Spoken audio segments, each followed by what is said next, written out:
Halo, apa kabarnya hari ini? Semoga kalian dalam kondisi sehat ya. Hari ini kita akan membahas materi pelaku ekonomi. Apa itu pelaku ekonomi?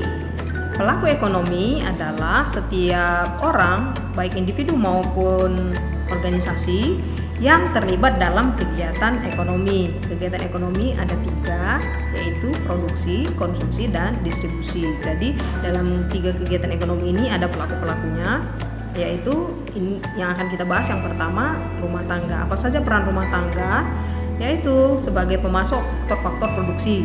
Faktor-faktor produksi itu dibagi menjadi 2, yaitu yang pertama faktor produksi asli yang terdiri dari sumber daya alam dan tenaga kerja. Kemudian ada yang kedua, faktor produksi turunan terdiri dari keahlian dan kewirausahaan. Jadi dengan menyalurkan 4 faktor produksi ini tadi, rumah tangga akan memperoleh sewa, upah, bunga, dan laba. Yang kedua, perannya sebagai konsumen barang dan jasa. Kemudian yang ketiga, sebagai pembayar pajak. Pelaku ekonomi yang berikutnya adalah perusahaan. Perusahaan dia memiliki peran. Apa saja perannya? Yaitu sebagai produsen barang dan jasa.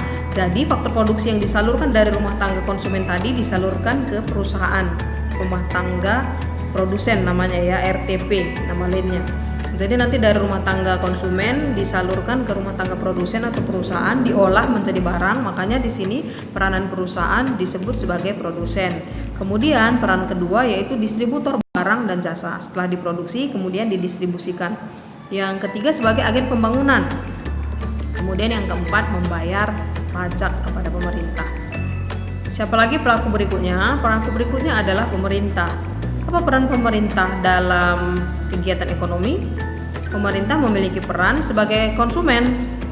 Jadi pemerintah juga berlaku sebagai pelaku ekonomi untuk konsumen ya. Dia sebagai konsumen, sebagai produsen juga, sebagai distributor juga gitu. Kemudian pemerintah ini memiliki peranan lain, yaitu membuat kebijakan. Kebijakannya bisa berupa kebijakan fiskal. Kebijakan fiskal ini terkait dengan peraturan perpajakan, kemudian kebijakan moneter. Jadi pemerintah sebagai pengatur kegiatan ekonomi, tujuan akhirnya adalah untuk kemakmuran masyarakat. Jadi pemerintah ini yang mengatur, membuat aturan begitu ya. Pelaku ekonomi berikutnya adalah masyarakat luar negeri.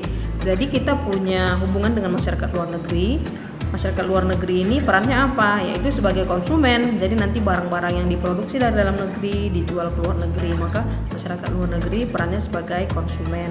Kemudian masyarakat luar negeri sebagai produsen. Ini ketika kita melakukan impor barang yang diproduksi oleh masyarakat luar negeri.